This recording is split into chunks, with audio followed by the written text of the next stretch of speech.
Hi guys, we're into October, which means I am doing my autumn sowing of seeds or fall planting of seeds, and today it's going to be Snapdragon. For anyone that doesn't know, my name is Peggy and I am growing a cut flower garden here on my allotment in Kanagawa Prefecture, which is just south of Tokyo in USDA Zone 9B. Thanks for checking out my channel. Last year I planted lots of Snapdragon in my garden and I learned a lot from them. The most important thing being that I have to do all of my Snapdragon as autumn sown. Here the spring isn't very long. It goes from cold to super hot really quickly and we have very little true spring in between. So last year I did some fall planted Snapdragon and I did some spring planted Snapdragon, and the spring ones just did nothing at all for me. So this year I am doing everything as autumn sown or fall sown. I did a little experiment last year as well, where once my Snapdragon had got to a certain size, I pinched some, and with those cuttings I did some water propagated and some soil propagated to see if there would be a difference, and there was a huge difference, and I did a whole video about that, which I will link below this. I also did a video doing a review of my Snapdragons as well, which I will link also. But the main thing I learned from that is that for me, I didn't like pinching. The water propagated ones did the best, spoiler alert if you're going to watch those other videos, but the ones that I pinched weren't actually as strong and as good as I wanted them to be. So this year I am going to controversially not pinch my Snapdragon. But instead what I'm going to do is what I saw another grower do, and that is, instead of pinching out to get bushier plants, I'm actually just going to be planting in groups of 3. So in each one of my little cells I'm going to be putting in 3 plants, and when I put them into the ground I'm going to plant them as if they were 1 plant. And that's going to be my experiment for this year, is to see how that does. Are they going to get overcrowded or are they going to be okay? So that's what I'm going to be working on this year, but no pinching. Last year I had a really beautiful mix of Snapdragons. I had my Potomac Orange, I had some Madam Butterfly, and I had some beautiful Monarch mix. And a lot of them came up shorter than I wanted, but they were still beautiful when they came. This year I've been really restricted in my seeds because I'm not able to import from outside of Japan, and there's not a huge choice in Japan. A lot of them are the dwarf varieties because people are growing in pots and in smaller gardens. So I'm really restricted, and it means that this year, unfortunately, I'm not as excited as I was last year because I'm not in love with what I can get. It's kind of this, which is just bog standard. I mean, I quite like that purple colour, but the rest are just nah. And it's the same with the doubles. They're just a bit too pastel-y and wishy-washy for me. But I like having them in my garden, so I'm going to go ahead and plant these anyway. I did manage to find 2 that are slightly more interesting. I got this really nice kind of dark ripply pink one that kind of has darker stripes on it, which I'm looking forward to. And then I got this one, which is an F1 type, which is really rare to find here. And this is pink soda. This one's called, and it's really nice. It kind of starts white at the bottom and then gets more pink as it goes to the top.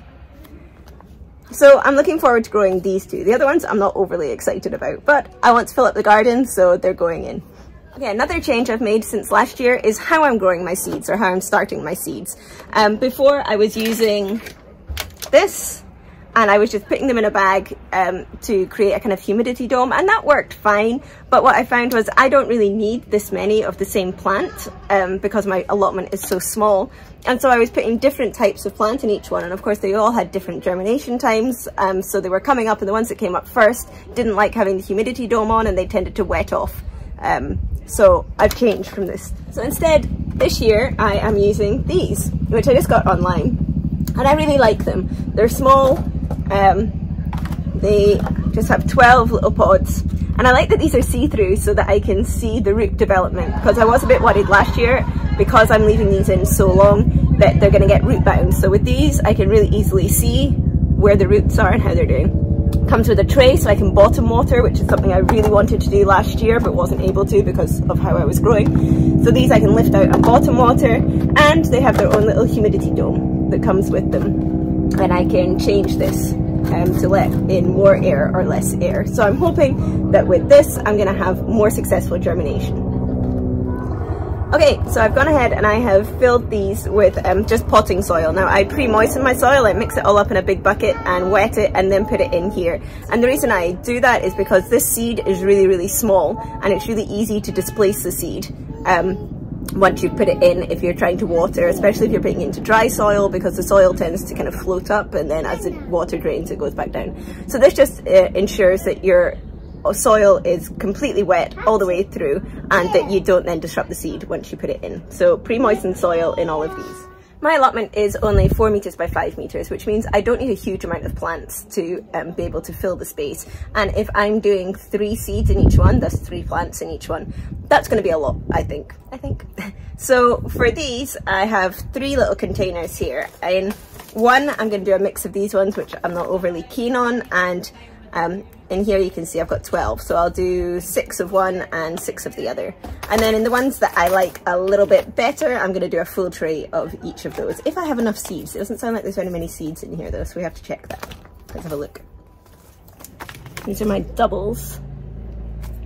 Yeah, I mean, these seeds are tiny and there's not very much in there. There they are.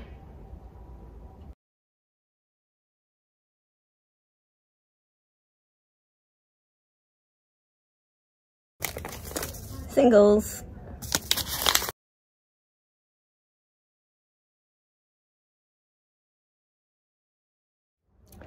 Snapdragon seeds need light to germinate, so that is why I haven't covered them over. You just leave them sitting on top of the soil like that, put the humidity dome on, and we're done.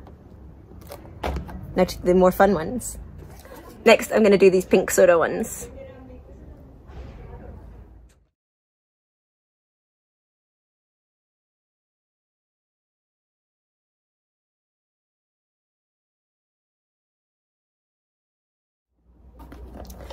Okay, so I didn't have many seeds in there, and so that is an entire packet of seeds in there. I'm hoping that they germinate. I'm not overly worried because I wasn't planning on doing much succession planting with these this year. These are a cut and come again flowers, so as long as I'm careful that I'm not cutting them all at once and then having to wait a long time for them to give me another set of flowers, I should be okay. Because this is just for me, obviously. If you're growing these on a commercial way, you're going to have to stagger your planting of them to make sure that you have nice healthy blooms all through the season. But for me, I'm okay with this. So finally, my favorite ones, these cool stripy pink ones. I've got a feeling there's not very many in here either. There's hardly any. I'm gonna have to be so careful to see if I can get these to fill out the entire box.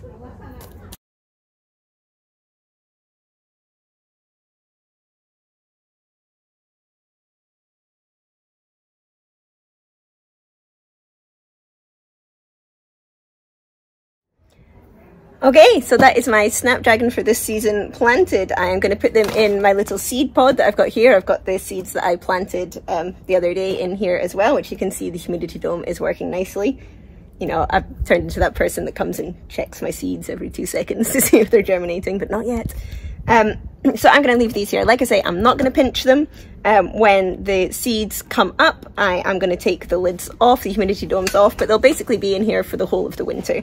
And the only thing that is going to change is when the soil starts to get dried out a little bit, I will come and I will bottom water them. Now you can see how delicate those seeds were and that they're just sitting right on the top, so I only ever bottom water my Snapdragon. I just lift that out, pour some water in that tray, put it back in and wait for the moisture to soak up naturally through the soil so that these don't wet off, which they are very prone to doing. This is them 3 weeks later. So my Snap Purple, I haven't got great germination on. This side seems to have done really well, so I'm gonna have to thin those out. And same here, my mix have gone crazy. So I'm gonna have to thin those out and pot them on when they get a little bit bigger. But so far, it's looking really good. Although the germination wasn't as good on the Snap Purple, I'm already starting to get the true leaves come through on those ones. A few of my doubles have the leaves coming through too. But that is all from me this week. Let's see if my new experiment of planting in little groups works better than my pinching last year. And I hope that your autumn sowing is going well. See you next week. Bye.